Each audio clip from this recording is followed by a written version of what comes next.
안녕하세요. 약장수입니다. 오늘은 주식 투자의 관점에서 임상시험 읽기, 임상일상 세 번째 예제편입니다. 첫 번째는 비환자를 대상으로 한 임상일상으로 아나벡스 라이프사이언스의 알츠하이머 치료제 후보물질의 보도자료를 읽어봤고, 두 번째는 환자를 대상으로 한 임상일상으로 엣지와이스 테라피틱스의 희귀 근육질환 치료제 후보물질의 보도자료를 읽어봤습니다. 오늘은 크리스퍼 테라피틱스와 버텍스 파마가 공동 개발 중인 혈액질환 치료제 후보물질 CTX001의 임상 1, 2상 데이터를 살펴보겠습니다. 그림은 세포 유전자 치료제의 파이프라인 증가 추세입니다. 보시면 2015년 이후 세포 유전자 치료제 파이프라인 개수가 급격하게 증가하고 있습니다. 최근 5년간 모달리티별로 파이프라인 숫자가 가장 빠르게 증가 추세에 있는 분야가 바로 세포 유전자 치료제 분야입니다. 세포 유전자 치료제 분야는 저분자 화합물과 비교해서 복잡하다고 하는 항체나 제조합 단백질과 비교해도 몇 단계는 더 복잡한 의약품입니다. 저분자 화합물이나 바이오 의약품과는 달리 환자 몸에 영구적인 변화를 일으키기 때문에 안전성에 대한 점검도 훨씬 엄격하고 임상시험 준비 기간도 훨씬 깁니다. 세포 유전자 치료제는 환자를 투여하는 사이트에 벌크로 운송돼서 보관할 수 있는 저분자 화합물이나 항체 의약품들과 다르게 그때그때 만들어서 써야 하는 경우가 대다수입니다. 특히 환자의 세포를 추출해서 사용하는 엑스비보 방식의 경우 병원에서 환자의 세포를 추출하고 생산시설로 운송하고 유전자 변형을 가한 후에 배양하고 다시 병원으로 운송해서 투여하는 과정에서 복수의 기관들 간의 조화로운 협업이 필요하기 때문에 동시에 여러 환자를 진행하기가 어렵습니다. 또한 세포 유전자 치료의 경우 희귀 질환을 대상으로 하는 경우가 많아서 환자 모집에도 어려움이 따릅니다. 따라서 임상시험에 들어가서도 환자 한 명 한 명씩 경과를 봐가면서 임상시험을 진행하고 임상시험 기간도 기존의 모달리티들과 비교해서 굉장히 깁니다. 이러한 어려움을 고려해서 FDA에서 세포 유전자 치료제에 대해 RMAT 지정이라는 제도를 2016년부터 시행하고 있는데 조금 전 그래프에서 보시듯 이 무렵을 기점으로 세포 유전자 치료제의 파이프라인 개수가 기하급수적으로 늘어납니다. RMAT 지정은 여러 가지 혜택들이 있는데 Fast Track Designation이나 Breakthrough Therapy Designation의 모든 혜택을 받을 수 있어 Surrogate Endpoint나 Intermediate Endpoints를 사용해서 가속 승인 프로세스를 진행할 수 있고 Historic Real World Data, 즉 실생활에서 그 질환에 대해 문헌을 통해 알려져 있는 데이터나 다른 임상시험 데이터의 결과를 대조군으로 사용 가능합니다. 그래서 많은 경우 오픈 레이블 싱글 암 스터디인 경우가 많습니다. 이 제도를 이용해서 세포 유전자 치료제를 개발하는 기업들은 전통적인 임상 1상 후에 2상, 2상 후에 3상 방식이 아닌 임상 1, 2, 3상을 하나로 묶은 형태의 하나의 임상시험으로 FDA 승인을 받는 것이 가능해졌습니다. 대표적인 케이스가 브리스톨 마이어스 스크브의 CAR-T 치료제 브레얀즈입니다. 브레얀즈는 트랜센드 NH001이라는 임상 1상 데이터로 FDA 승인을 받았습니다. 그런데 이게 임상 1상이라고 규모도 작고 기간도 짧았냐 하면 그렇지가 않습니다. 총 268명의 환자를 모집했고 2016년에 임상시험을 시작해서 FDA 승인은 2021년에 받았습니다. 임상시험 시작부터 승인까지 5년이 걸렸으니까 짧다고 할 수 있지만 그게 임상시험 하나의 기간이라면 꽤 길었다고 할 수 있습니다. 상황이 이렇다 보니 세포 유전자 치료제의 임상시험 결과는 일반적인 임상시험 결과와는 조금 다르게 발표됩니다. 결과들을 모아서 한 차례나 두 차례 정도 발표하는 것이 일반적인 임상 일상들과는 다르게 몇 번에 걸쳐서 결과들을 조금씩 발표합니다.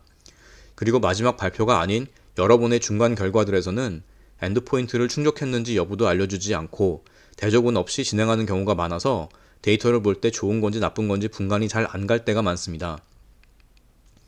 이렇게 세포 유전자 치료제의 후보물질의 임상 일상은 이전에 보여드렸던 전통적인 임상 일상들과는 이름은 똑같은 임상 일상이지만 조금 결이 다른 경우가 많기 때문에 따로 뽑아서 영상을 만들었습니다.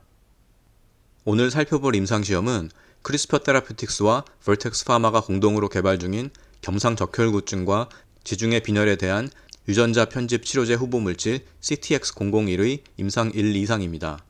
보시다시피 여러 차례에 걸쳐 임상시험 결과를 발표했는데요. 오늘은 여러 발표들을 살펴볼 거라서 지난 두 번처럼 보도자료를 읽는 방식으로 하지 않고 데이터 설명 위주로 하겠습니다. 다만 지난번에 두 임상 일상 예제들은 그냥 아무거나 잡히는 대로 뽑은 건데요. 이 임상시험은 제가 개인적으로 관심을 가지고 있기도 하고 또 최초의 크리스퍼 유전자 편집 FDA 승인 의약품이 될 가능성이 높은 의약품 역사상 매우 중요한 임상시험이라서 조금 자세하게 다뤄보겠습니다. 임상시험 설명에 앞서서 유전자 편집을 통해 치료하려고 하는 질병인 겸상적혈구증과 베타 지중해 빈혈에 대해 알아보겠습니다. 중고등학교 생물 시간에 피에는 적혈구라는 피를 빨갛게 보이게 만드는 세포가 있고 그 세포에는 헤모글로빈이라는 물질이 있어서 피를 통해 산소를 운반하는 역할을 한다고 배우셨을 겁니다. 두 질병 모두 이 헤모글로빈이라는 단백질을 만드는 유전자인 베타글로빈이 돌연변이로 인해 발생하는 유전 질환입니다. 두 질병 중에 좀 더 증상이 심각한 베타 지중해 빈혈, 줄여서 TDT라고 하는 이 질병은 돌연변이에 의해 기능이 상실된 베타글로빈이 만들어지는 질병이고 연간 약 6만 명의 환자가 발생합니다. 적혈구가 부족하기 때문에 심한 빈혈 증상을 겪고 자주 수혈을 해줘야 합니다. 반면에 겸상적혈구증은 기능이 살아있기는 하지만 저하된 헤모글로빈이 만들어지고 그림에서 보시듯 난 모양으로 찌그러진 적혈구가 만들어집니다. 산소 전달이 가능하지만 효율이 떨어지고 또 자기들끼리 들러붙는 성질이 있어서 혈관이 자주 막히게 됩니다. 이 혈관이 막히면서 생기는 통증을 Vaso-Occlusive Crisis, 줄여서 VOC라고 하고 한국말로 하면 혈관 막힘 위기 정도가 될 것 같습니다. 이 VOC 때문에 자주 응급실에 실려가고 역시 잦은 수혈을 해줘야 합니다. 현재 주로 사용되는 치료 방법은 골수 이식을 통해서 정상적인 헤모글로빈을 지닌 적혈구가 만들어지도록 하는 방식입니다. 2019년에는 글로벌 블러드 테라퓨틱스의 옥스브리타가 겸상적혈구증에 대해 FDA 승인을 받았고 블루버드 바이오의 베티셀이라는 유전자 치료제가 FDA 승인 심사를 진행 중입니다. 좀 전에 베타 지중해 빈혈과 겸상적혈구증이 베타글로빈 유전자의 돌연변이로 정상적이지 않은 헤모글로빈 단백질이 만들어져서 발생한다고 했는데요. 오른쪽에 보시는 그림처럼 하나의 성인 헤모글로빈은 두 개의 알파글로빈의 알파 서브유닛과 두 개의 베타글로빈의 베타 서브유닛으로 구성되어 있습니다. 이 성인 헤모글로빈의 베타 서브유닛 자리에 태아 때에는 감마 서브유닛이 들어가게 되는데 이 감마 서브유닛은 출생을 기점으로 점점 줄어들어서 성인이 되면 만들어지지 않고 대신에 베타 서브유닛이 만들어지게 됩니다. 하지만 베타글로빈을 가진 헤모글로빈이나 감마글로빈을 가진 헤모글로빈 모두 정상적인 헤모글로빈의 기능을 수행할 수 있습니다. 감마글로빈이 출생 후에 만들어지지 않도록 조절하는 인자가 BCL11A라는 단백질인데요. 크리스퍼 테라퓨틱스가 베타 지중해 빈혈과 겸상적혈구증을 치료하려고 하는 방식은 환자의 조혈 모세포를 뽑아서 BCL11A의 유전자를 크리스퍼 유전자 편집으로 기능을 못하도록 만들어서 감마글로빈이 성인에서도 만들어질 수 있도록 한 후에 다시 환자에게 돌려보내는 방식입니다. 겸상적혈구증과 베타 지중해 빈혈은 단일 유전자에 의한 질병이면서 환자 수가 상대적으로 많은 질환이고 비교적 유전자 치료나 편집이 수월한 혈액세포이기 때문에 크리스퍼 테라퓨틱스 외에도 아주 많은 수의 유전자 치료제, 유전자 편집 기업들이 달려들고 있는 경쟁이 치열한 분야입니다. 표에는 상장 기업들만 표시했습니다. 유전자 치료에서는 블루버드 바이오가 가장 앞서 있는데 베타 지중해 빈혈의 FDA 승인 심사 결과가 올해 말에 나올 예정이고 겸상적혈구증에 대해서는 원래는 지난해 말에 승인 신청 예정이었다가 현재 임상 중단 명령을 받은 상태입니다. 미국에 앞서 유럽에서 2019년에 승인을 받았었는데 상용화 실패로 시장 철수를 결정했습니다. 그 다음으로 빠른 기업이 크리스퍼 테라퓨틱스이고 그 밖에 쌍가모와 사노피가 징크핑거 뉴클레이즈를 이용한 유전자 편집을, 에디타스 메디슨과 그래파이트 바이오가 크리스퍼 유전자 편집, 빔 테라퓨틱스가 크리스퍼 염기 편집, 오차드 테라퓨틱스가 유전자 치료제를 개발하고 있습니다. 타겟과 작용 메커니즘은 대부분이 유사한데 대다수가 태아성 헤모글로빈 생성을 목적으로 하고 있고 개중에는 성인 헤모글로빈 생성을 목적으로 하는 경우도 있습니다. 그러나 목적과 방식은 유사하지만 유전자를 조작하는 방식에서는 미세한 차이점들이 있습니다. 오늘은 유전자 편집에 대해 소개하는 영상이 아니라서 자세한 설명은 다음에 기회가 되면 드리겠습니다. 치료 방식은 그림에서 보시듯 간단하지가 않은데요. 우선 환자 스크리닝을 한 후에 환자로부터 조혈 모세포를 추출합니다. 조혈 모세포는 생산시설로 보내져서 특정 세포만을 골라낸 뒤에 크리스퍼 유전자 편집을 통해 BCL11A 유전자를 불활성화시키고 실험실 테스트를 거친 후에 다시 병원으로 돌려보내집니다. 유전자 편집된 조혈 모세포는 환자에게 골수 이식을 해야 하는데요. 그 전에 컨디셔닝이라는 단계를 거칩니다. 환자 골수에 있는 비정상적인 헤모글로빈을 만드는 조혈 모세포들을 화학 처리로 제거해서 최대한 유전자 편집된 세포들이 골수에 많이 있도록 하는 단계인데요. 이때 많이 사용하는 물질이 버설판이라는 물질입니다. 버설판은 비슷한 종류의 치료법에 자주 사용되고 있기 때문에 기억해 두시면 좋습니다. 이 버설판 처리는 돌연변이 유발 등 문제점이 있어서 최근 세포 치료제 개발 증가와 함께 버설판을 대체할 방법을 개발하는 것도 신약 개발에서 중요한 테마 중 하나입니다. 환자에게 골수 이식을 통해서 유전자 편집된 조혈 모세포를 이식하면 3-40일 후에 분화된 세포들이 자리를 잡습니다. 이 치료 방식은 원래 있던 조혈 모세포를 죽이고 새로 이식하는 방식이기 때문에 이 30에서 40일 기간 동안 환자의 면역세포가 줄어들어서 이와 관련된 여러 부작용들이 발생합니다. CTX001에 대해 정리해보면 모달리티는 엑스비보 유전자 편집 치료제 후보 물질입니다. 엑스비보는 라틴어로 생명체의 몸 밖에서라는 뜻인데요. 임상시험에서는 환자의 세포를 추출해서 체외에서 조작을 가한 후에 다시 환자의 몸으로 돌려보내는 방식을 뜻합니다. 엑스비보와 함께 많이 쓰이는 말로 인비보와 인비트로가 있습니다. 인비보는 라틴어로 몸 안에서라는 뜻인데요. 모든 치료 과정이 몸 안에서 이루어지는 것을 뜻합니다. 지난해 인텔리아 테라퓨틱스가 인비보 유전자 편집 데이터를 발표하면서 화제가 됐었는데요. 이 방식은 유전자 편집 도구인 크리스퍼 유전자 가위를 몸에 투여해서 몸 안에서 편집이 일어나도록 하는 방식입니다. 인텔리아의 경우 간에서 유전자 편집을 유도했습니다. 인비트로는 임상시험에서는 사용되지 않는데 배양세포를 이용한 실험처럼 시험관 내에서 모든 과정이 이루어지는 걸 뜻합니다. 최근에 코로나19 백신의 효능을 테스트할 때 배양한 세포에 바이러스를 감염시키고 백신 접종자의 혈청을 처리해서 바이러스 감염이 막아지는지 여부를 보는 방식을 사용하는데요. 이런 것을 인비트로 실험이라고 합니다. 인실리코라는 말도 있는데요. 말 그대로 실리콘 위에서를 뜻합니다. 실리콘이 뭐냐면 반도체입니다. 컴퓨터상에서 실험이 이루어지는 것을 뜻하는데 최근 각광받는 AI 신약 후보물질 발굴이 바로 인실리코상에서 여러가지 가상의 실험들을 해보는 것입니다. 다시 돌아와서 CTX001은 엑스비보 유전자 편집 방식의 모달리티이고 적응증은 베타 지중해 빈혈과 겸상적혈구증에 대해 하고 있는데 앞서 설명드린 대로 두 질병 모두 헤모글로빈 유전자에 발생한 돌연변이 때문에 생기는 유전병입니다. 타겟은 앞서 말씀드린 대로 BCL11A라는 유전자이고 작용 메커니즘은 태아성 헤모글로빈의 재생산입니다. CTX001은 현재 3개의 임상시험을 진행 중입니다. 베타 지중해 빈혈을 대상으로 한 CLIMB-111과 경상적혈구증을 대상으로 한 CLIMB-121 그리고 두 임상시험에 참여했던 사람들을 대상으로 장기간 오픈 레이블로 추적하는 CLIMB-131을 최근에 시작했습니다. 앞의 두 임상 1, 2상은 최근에 임상 1, 2, 3상으로 변경했고 이 임상시험 결과를 바탕으로 FDA 승인 신청을 올해 말에 계획하고 있습니다. CTX001은 FDA로부터 RMAT, FTD, ODD, RPD 지정을 받았고 EMA로부터도 ODD 프라임 지정을 받았습니다. 서론이 길었는데요. 본론으로 돌아와서 오늘 살펴볼 임상시험들을 보겠습니다. 임상시험 디자인은 두 개 모두 오픈 레이블 싱글 암 스터디입니다. 대조군은 없고 사전에 정해놓은 기준을 충족하는지 여부를 보게 됩니다.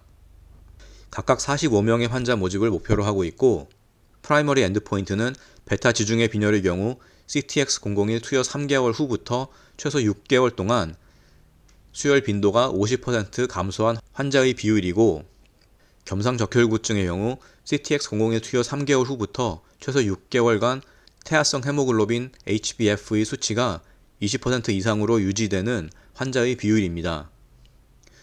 CTX001의 임상개발 히스토리를 간단히 살펴보면 베타 지중해 빈혈을 대상으로 한 임상시험은 2018년 9월에 시작했고 겸상적혈구증을 대상으로 한 임상시험은 11월에 시작했습니다. CTX001이 크리스퍼 테라퓨틱스의 리드 후보 물질인데 IPO를 2016년 10월에 했으니까 IPO한 지 거의 2년 만에 임상시험을 시작한 셈입니다.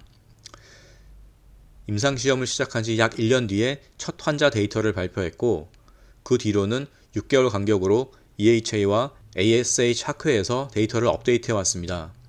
가장 최근에는 지난해 6월에 베타 지중해 빈혈 15명, 겸상적혈구증 7명의 데이터를 EHA 학회에서 발표했는데, 연말 ASH 학회에서는 데이터 발표가 없었습니다.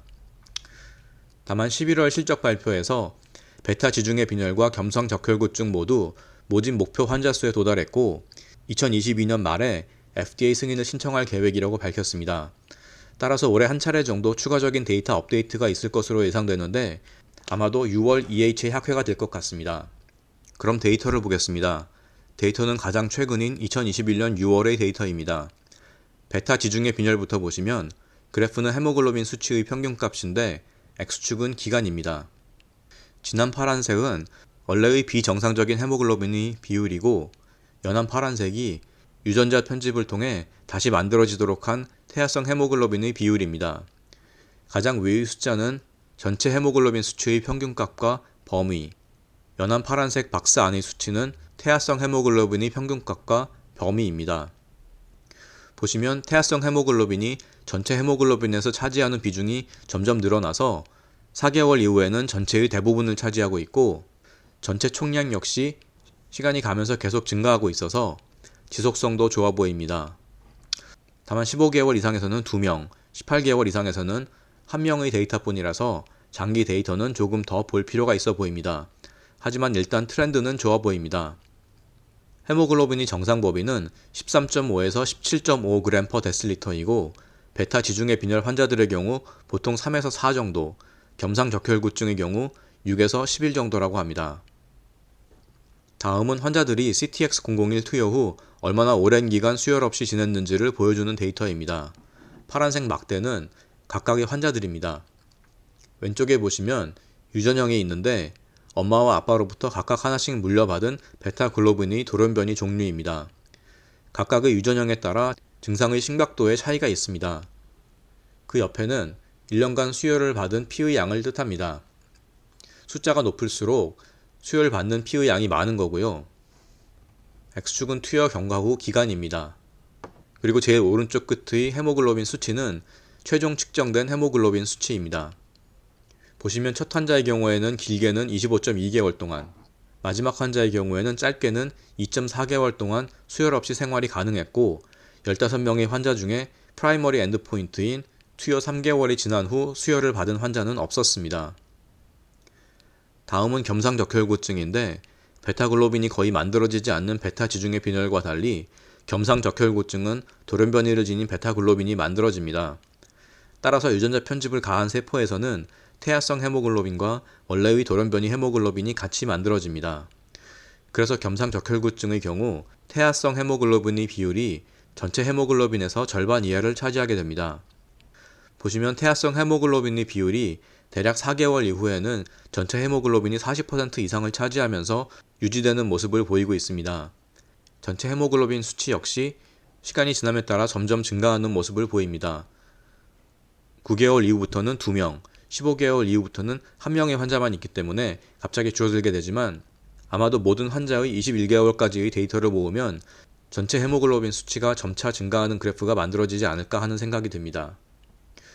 다음 데이터는 환자들이 혈관 막힘 위기 VOC 없이 지낸 기간을 보여주는데 7명의 환자 모두에서 최소 4.9개월에서 길게는 22.4개월까지 VOC가 발생하지 않았습니다.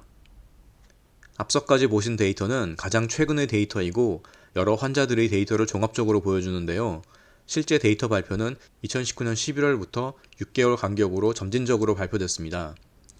가장 첫 번째 2019년 11월 발표에서는 베타 지중해 빈혈과 겸상적혈구증의 첫 번째 환자 결과를 발표했습니다.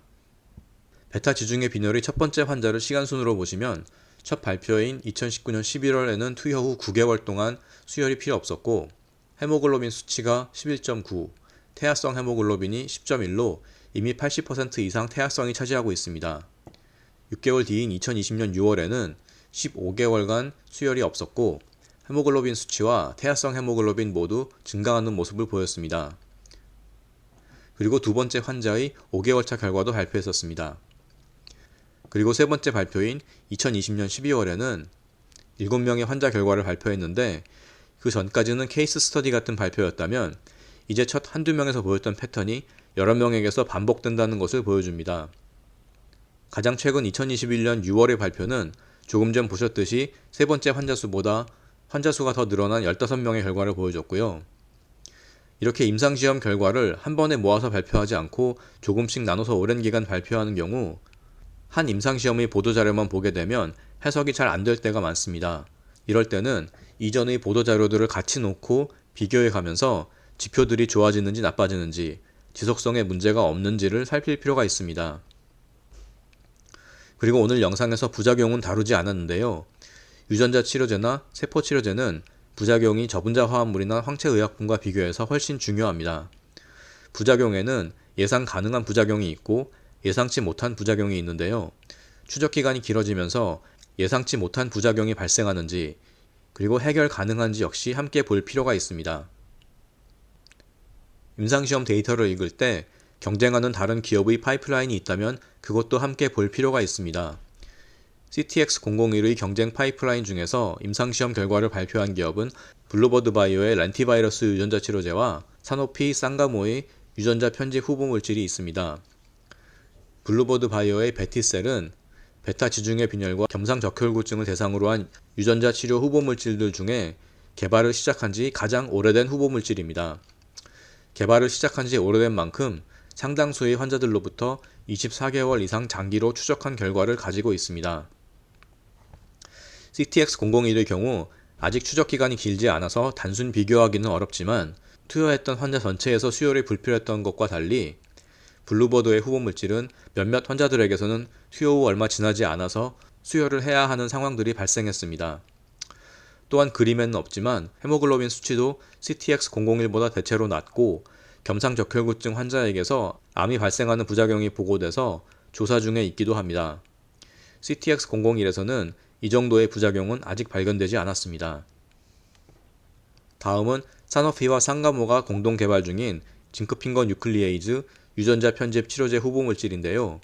이 경우는 아직 CTX001보다 추적 기간도 짧고 환자 수도 적습니다. 그래서 이쪽이 비교하기가 더 수월한데요. 그림은 각 환자들이 전체 헤모글로빈 수치와 태아성 헤모글로빈의 비율입니다. 적응증은 겸상적혈구증이고요.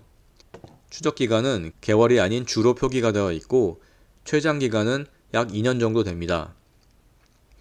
보시면 헤모글로빈 수치가 대부분 10 이하로 CTX001보다 낮은 편이고 붉은색의 태아성 헤모글로빈 비율도 14% 1명, 30%대 2명, 40%대 1명으로 평균 40%대로 유지가 됐던 CTX001보다 수치가 낮은 편입니다.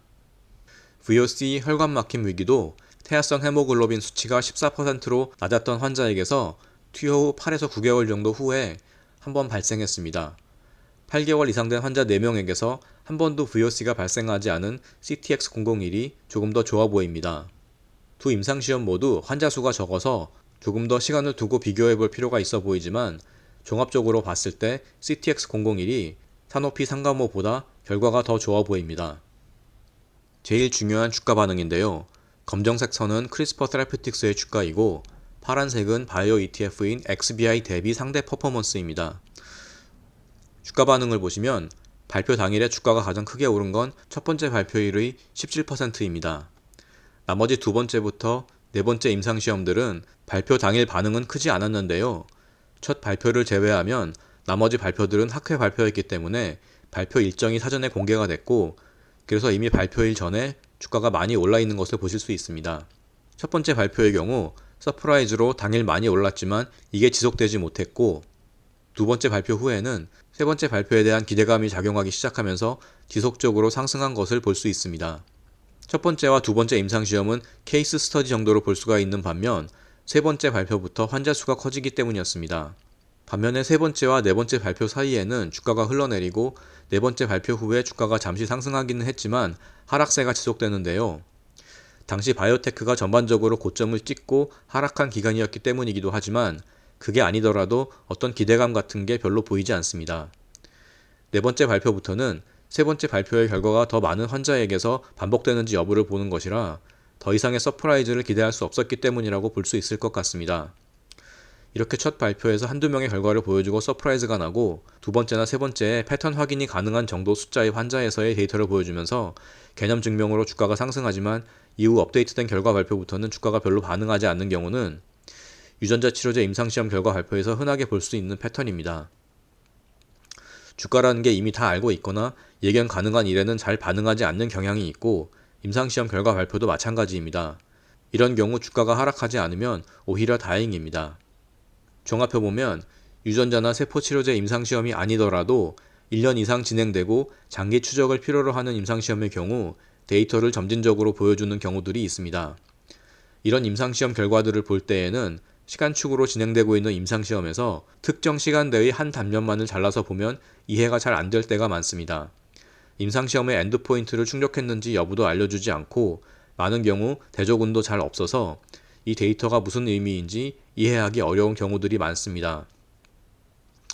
이런 임상시험 결과를 이해하기 위해서는 시간축을 따라가면서 데이터를 볼 필요가 있습니다. 이전에 발표됐던 결과들과 비교해 보면서 결과가 어떻게 달라졌는지를 봐야 합니다. 또한 경쟁하는 기업들의 데이터가 이미 발표되어 있다면 같이 비교해서 보시면 도움이 됩니다.